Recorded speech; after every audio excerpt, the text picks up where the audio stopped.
Hello everybody and welcome back. My name is Kari and today I am doing a public speaking tips video.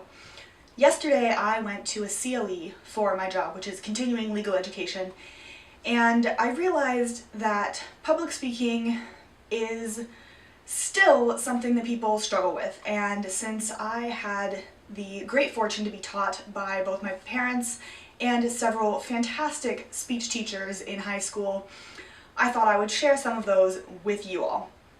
That said, I'm going to go through 5 different things that I think are very important when you're going to do public speaking. And I'm including this video on my Booktube channel, the only channel I have, because despite the fact that we're all talking to a camera and there's nobody else in the room with us when we do this, it is still public speaking because we then proceed to put it on the internet where billions can see it if they so choose. Let's get started. The first one is pace, which means how quickly you speak. Now, personally, I have the habit of speaking at a pace faster than light, or so I've been told. For example, when I normally speak, I speak at about this speed, especially when I get really excited about something. Now, most people can't actually follow me at that speed. In high school, specifically my junior year when we got a new speech teacher, I was told that I needed to slow down. And so I did, but the problem was, even when I slowed down, I felt like I was speaking glacial speed, but I was still speaking too quickly. My teacher told me that if I felt that I was speaking too slowly, to slow down even more, because chances were I was still speaking too quickly. That tip has gotten me to the point where I'm actually comfortable with my speed when I talk in public. For example, this. As you may have noticed, I don't speak as quickly as I did in that little blurb earlier in this video. Number 2 is inflection. This is a big one for me because it drives me nuts. Many people, and sometimes I fall prey to it myself, go up in their inflection at the end of every single sentence. If you go up at the end of a sentence, it means you're asking a question, or at least that's what we've been taught. It's something that a lot of people don't realize that they're doing, and to be honest, I can't mimic it. I have tried and I can't consciously mimic it, but it is something that is fairly common. And to be clear, I recognize that sometimes I do this because I go off on another thought and forget to finish my sentence. Or more commonly, editing causes you to cut off in the middle of a sentence, which means that your inflection goes up because you stopped in the middle of a sentence as opposed to at the end when your voice goes down. For example, in that sentence, if I had said when your inflection goes up and edited it, cut off the rest of that sentence, I would have ended a sentence with my inflection raised as opposed to lower because I stopped in the middle of a sentence. Like I said, it's something that I can't consciously mimic, but it is important because it does change the meaning of a sentence. Number 3, fillers. Societally, like has become a huge filler. It's not a word that I was taught is meant to be a filler. It's not even a particularly helpful word unless you're doing similes, or nowadays, if you are paraphrasing somebody, and so you use like as opposed to said. A lot of people use any variation of those. They also use so quite frequently at the end of sentences. For example, my sister does it, and they use like.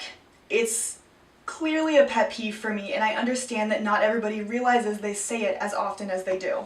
Katie and Chelsea said it much more frequently in high school, and then my dad made fun of us all, which is the reason none of us say it as much anymore.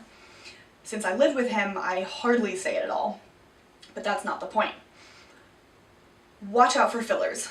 If you need to think about what you're going to say next, use a pause as opposed to a filler. It does take conscious thought. It takes a lot of effort to get to that point, but I promise you, you will sound really good when you speak if you pause as opposed to using a filler. Number 4 is hand gestures.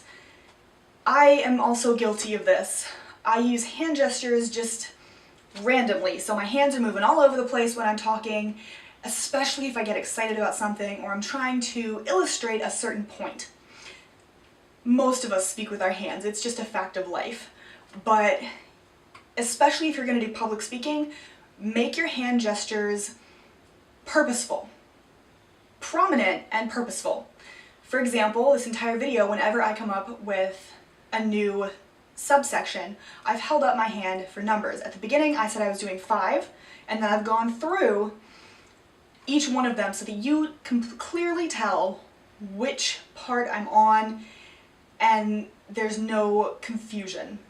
Also, and this was me in high school when I went to speech meets, I generally wear rings, and at the time I wore about 20 all at one time, which by the way is just difficult in general. Because I wore so many rings, I had to train myself not to play with them when I was speaking, because if you have something in your hands, for example I have this pad of paper, you tend to play with it, whether it's ruffling the pages or spinning your rings around or pulling them off and on your fingers, and that gets distracting.